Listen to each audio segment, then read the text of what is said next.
Welcome back to the Professional Lovers Channel once again. I'm Al. I'm Patty, and we are the Professional Lovers. Playing catch up. Playing catch up again. Once again. Sorry, y'all, but we got 2 weeks, and we know that, actually this is Tuesday night. You're going to get it on Wednesday morning probably, and then we'll have another show to watch. But we trying our best. Our best. True.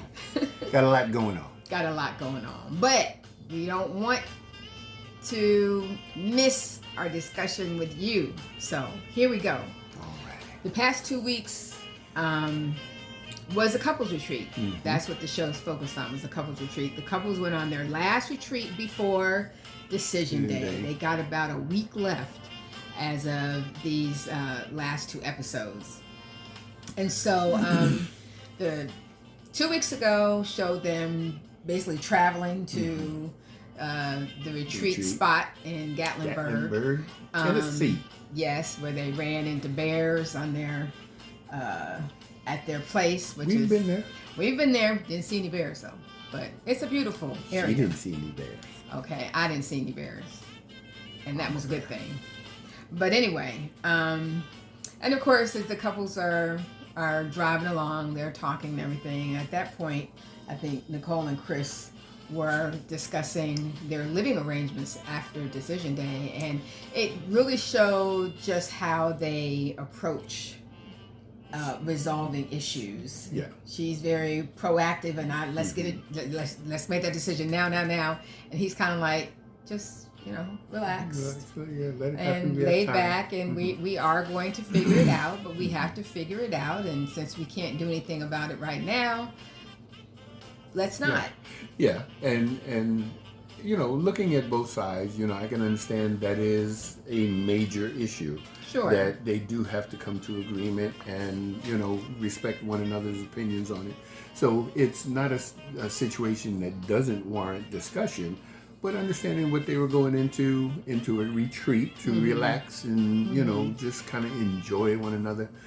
I think I can understand where Chris was coming from and not necessarily having such an intense situation at that time. Because again, it's not like he's procrastinating or putting it off. It just wasn't necessary to deal with it at that time. And Right. I don't think Nicole necessarily liked it, but... Yeah, because when they got there, she was a little salty. Yeah. But she was trying to handle herself.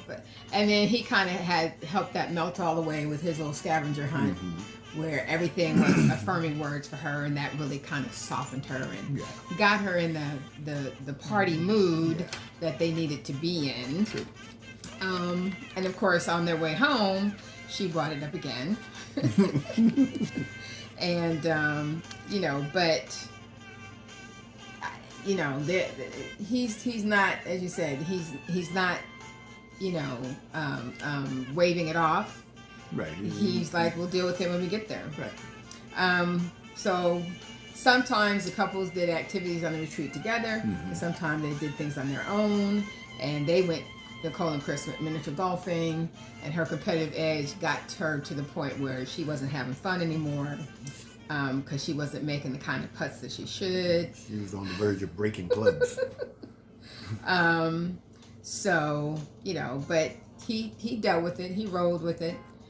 But now understand, as a spouse and understanding your significant other, the relationship and the events that you partake in, you eventually find how your significant other responds and reacts in certain situations. So when it comes down to knowing your spouse or your significant other having a competitive nature, make sure it's something that they enjoy doing. Because it can go down a wrong path. Yeah.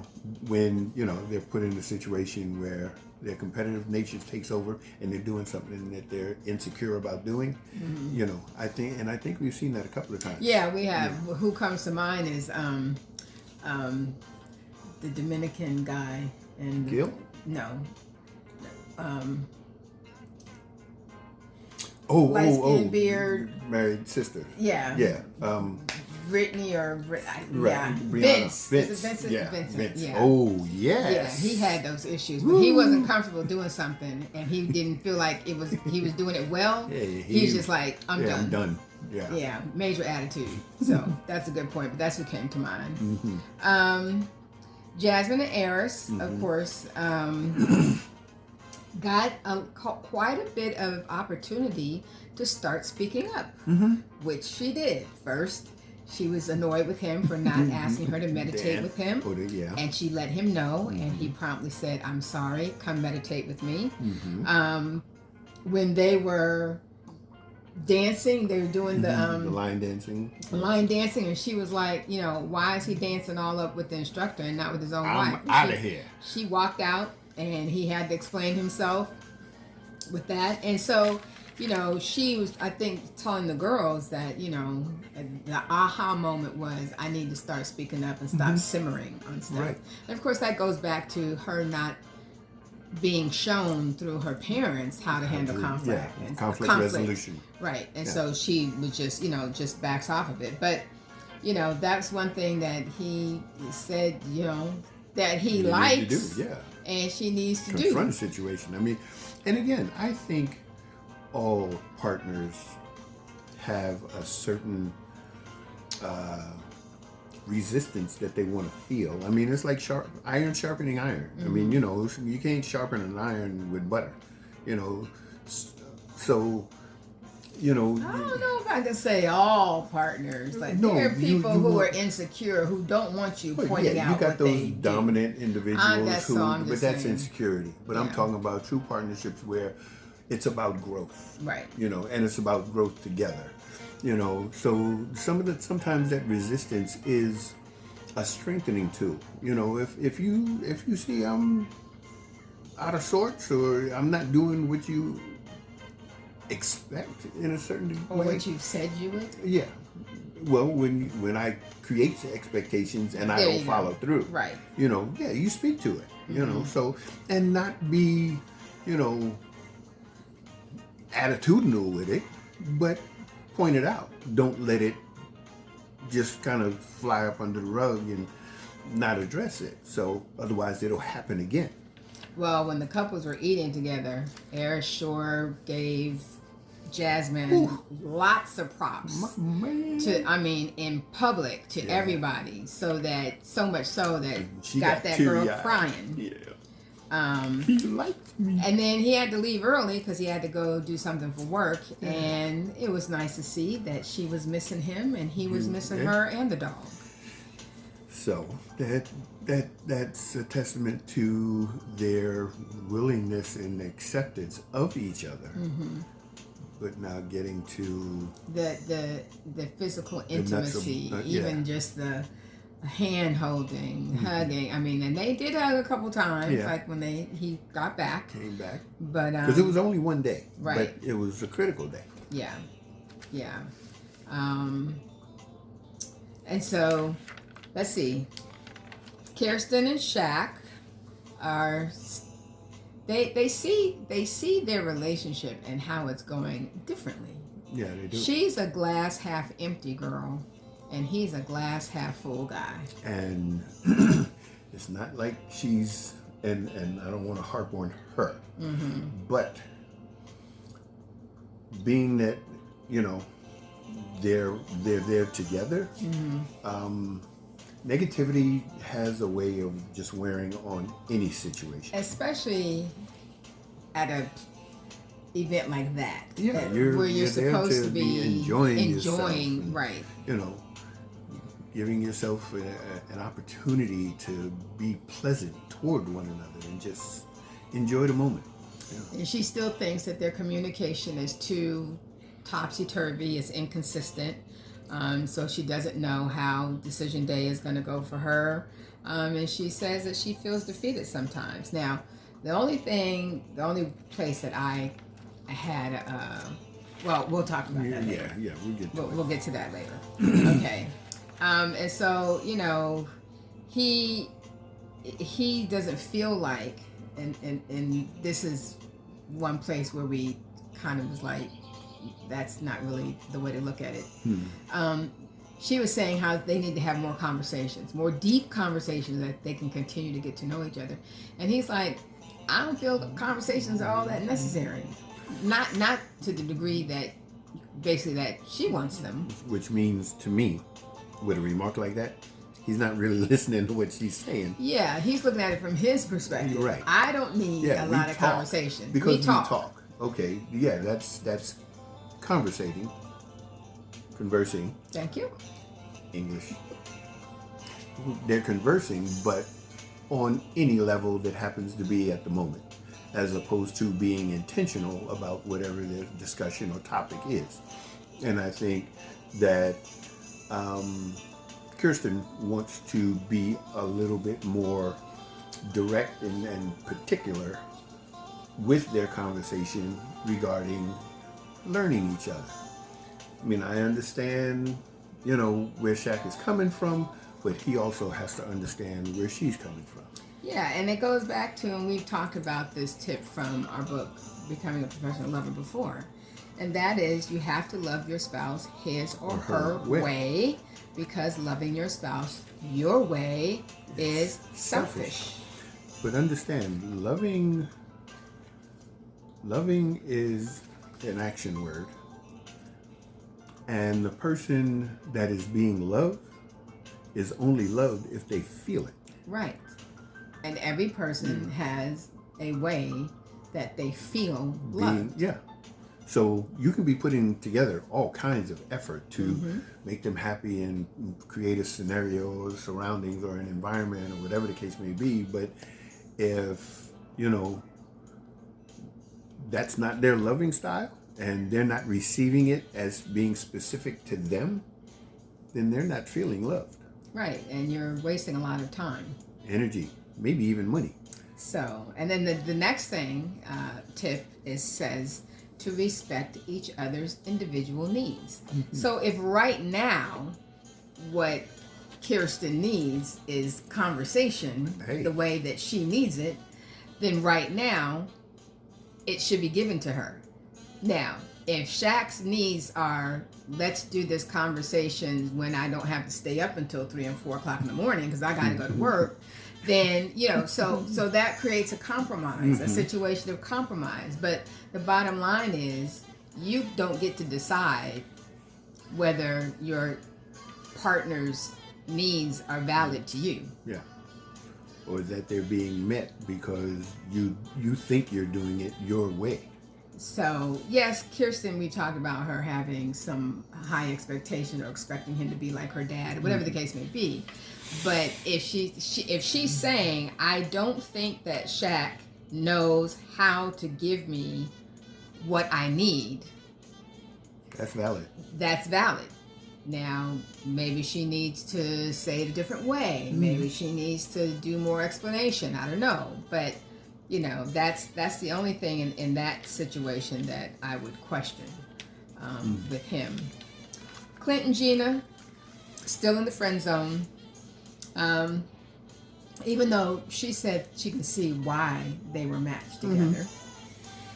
But they are still, she told the girls that she didn't feel that Clint has ever, she's never felt like a wife. Yeah. She doesn't feel that he sees her as someone to fight for and to build a marriage with, and she's never felt like a wife. And he basically said he's never felt like a husband. Yeah.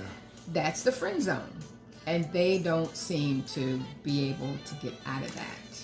And I don't know if they even know how to really.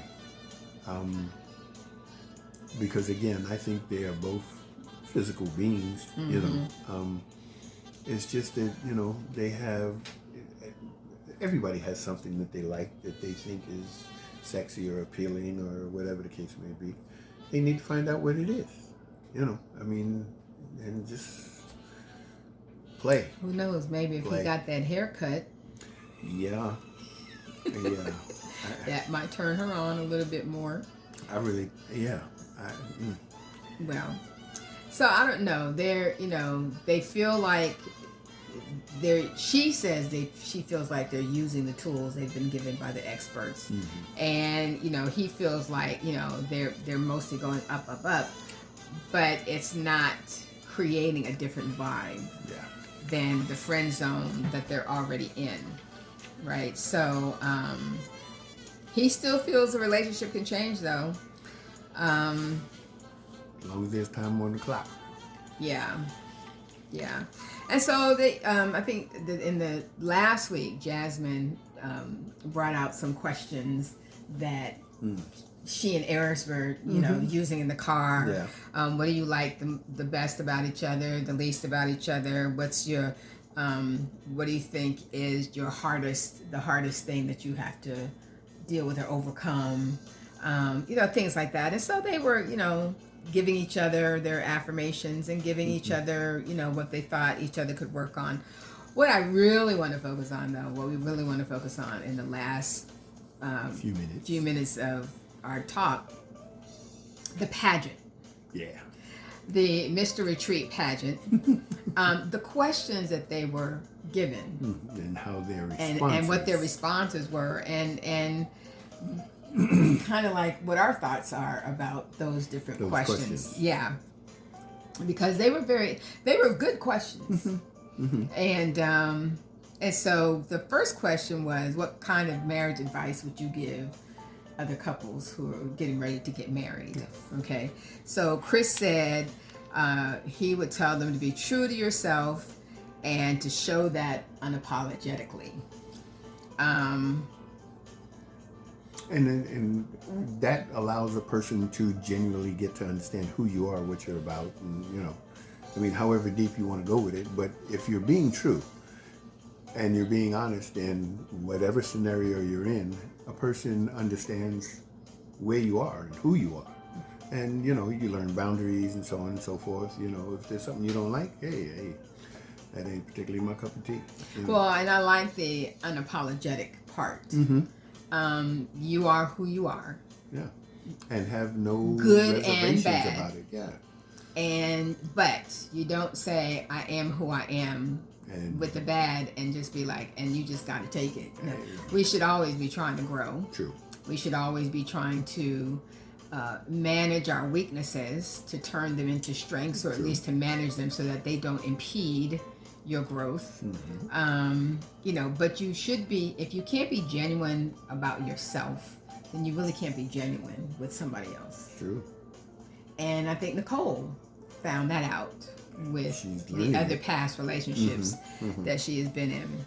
Eris's answer to that was to find out what turns your partner on, find out what makes your wife tick, and learn and love her the way she wants to be loved. Which are on point. You would have thought that he read this book.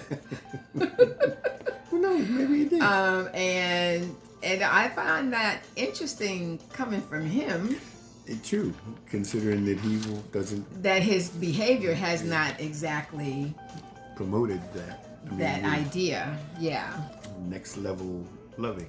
Yeah, because he hasn't been loving her the way she needs to be loved. True. Up until this point. So it was a little, just even though it was genuine coming from him as an answer, it didn't feel genuine coming from him because he doesn't act it out. Yeah. You don't see him acting on what he said.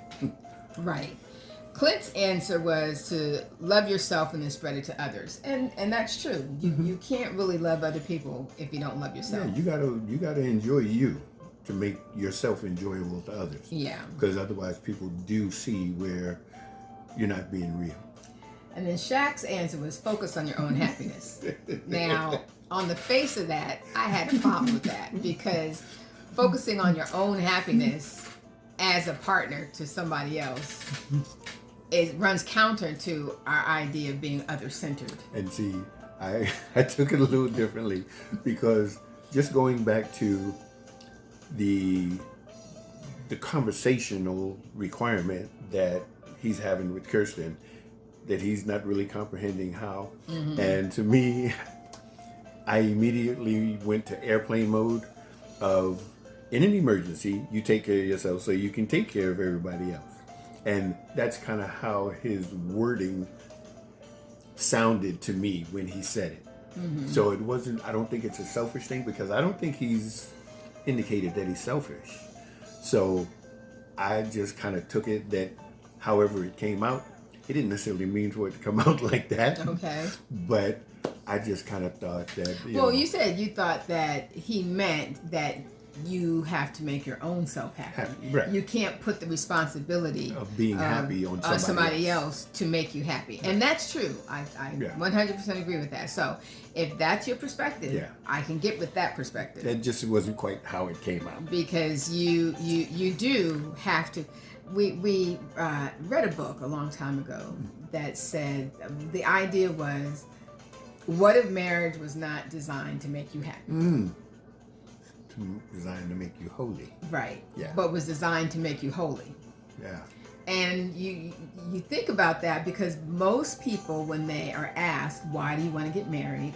I just want to be happy. I want to be happy with someone. Like, you're not happy now? I want to, and the idea that someone else is supposed to be in a relationship to make you happy is a wrong idea. Very wrong. Very wrong. And that's too much pressure and responsibility on someone else to do something for you, which you need to do for yourself. True. Matter of fact, you need to bring that to a relationship. Right. You don't go into a relationship trying to find it. Right. Exactly. Or you will go through a lot of drama Or they'll go and through issues. Okay, so the second question was, the divorce rate is climbing. How would you fix the divorce rate? Chris said, give free money to couples to take care of each other. Well, I guess from the standpoint that one of the common issues that couples have is financial. True. Yeah, and how they view money, how they spend money, how they save money or don't. So he's like, give everybody money. Eris said, change the legal age for marriage to 30. You got a point to that.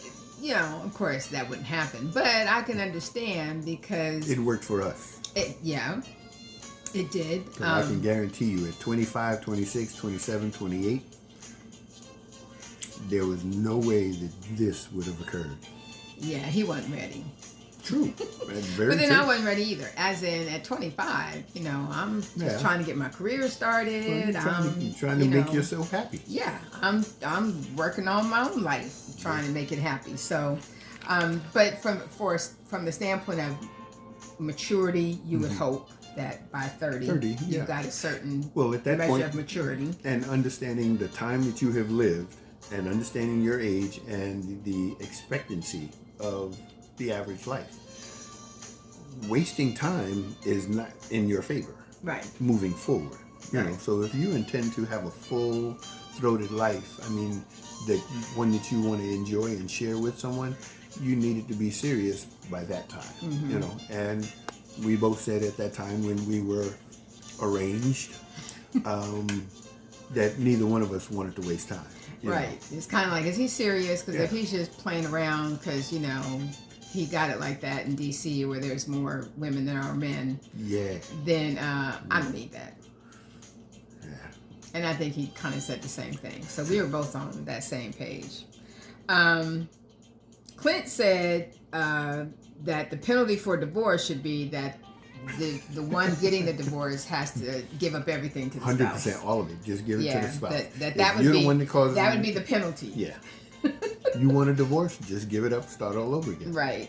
Shaq said to give free marriage counseling to couples, and I think that's good. But here, I think it needs to be on the pre-marriage end. True.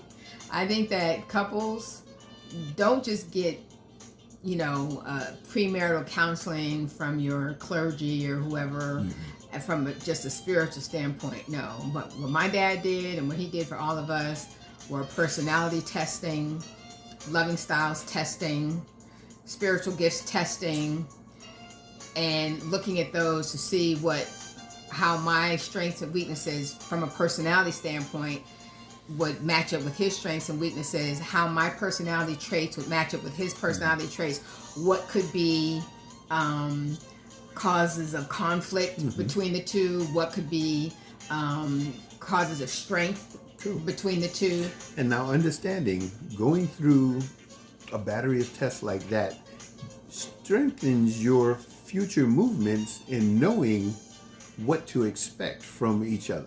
Right. You And know? it's not like, it's going to happen this way, but it's more like, here are some places where your personalities could create some conflict Or whatever. or they don't work together well here, or your personalities are so, or the way that you love and are so different from one another. that it could create more problems, obstacles moving forward as partners than not. If it's not understood. And there were actually some couples where they were so different. My dad was like, I don't think you should get married. And if you want, I won't marry you because it's too disparate. It's too, all he could see was conflict. Yeah, adversity. And I can think of No, one just couple in in the particular where they went ahead and got married and eventually got divorced. Yeah. So it's, because marriage love is commitment and not just a feeling, Exactly. then you need to make sure that you're both have enough similarities and enough places in your personality and loving styles and all that where you can partner rather than it tearing you apart. And so I like the idea of free premarital counseling that would put people through all of those kinds of tests to make sure that they're really compatible. And yes, I went through every single one of them. We went through. She lived through it. Yeah, but she saw it happen. She but knows when how I it brought does. you home, he was like, when I was talking about bringing you home, he was like, I'm sending you both tests. He sent the test to meet me before meeting him. And I had to have them done. We had to have them done by the time we arrived. And when we arrived, he's nice to meet you. Hey, Wear the test. I mean, no matter of fact, this is my daughter. I love her to death. I'll talk to her in a minute. But wear the test. Glad to meet you. And what did the Happy? test show? Where we at 30 years later? We were very compatible. Yeah. He told me, I understand why you like him a lot because you all are very compatible. So he passed the test.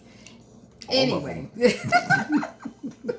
And there was some more. Yes, there were. Who knows? One day we'll talk about it.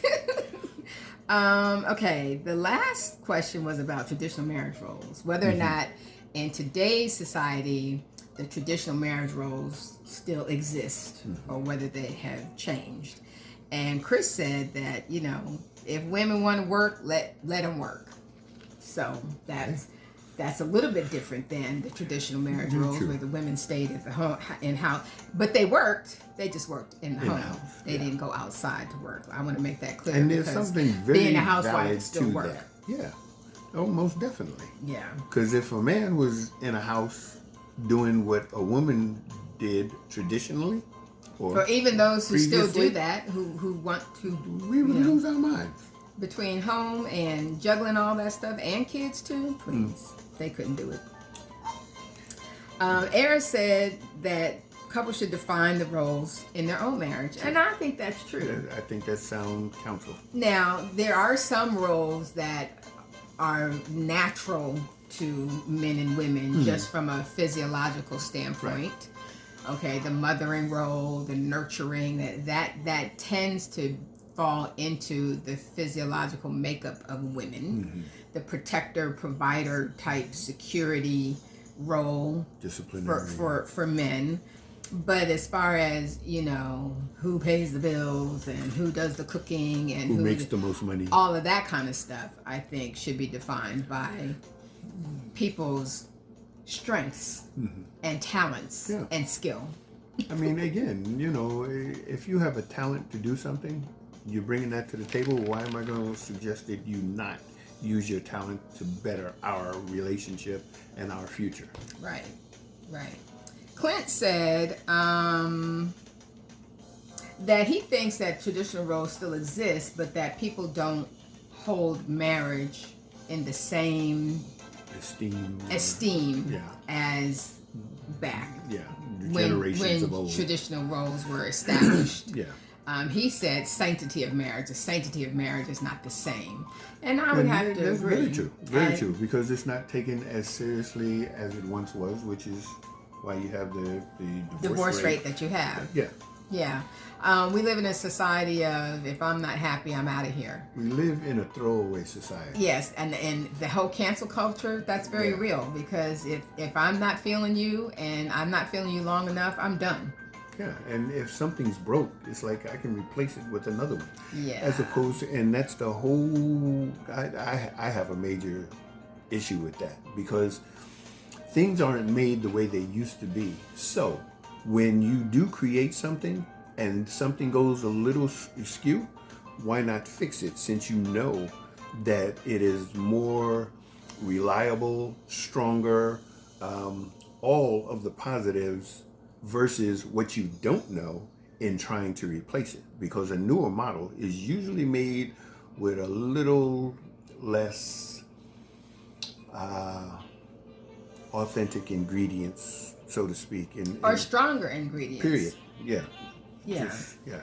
But that's what makes understanding who you're getting ready to marry so important.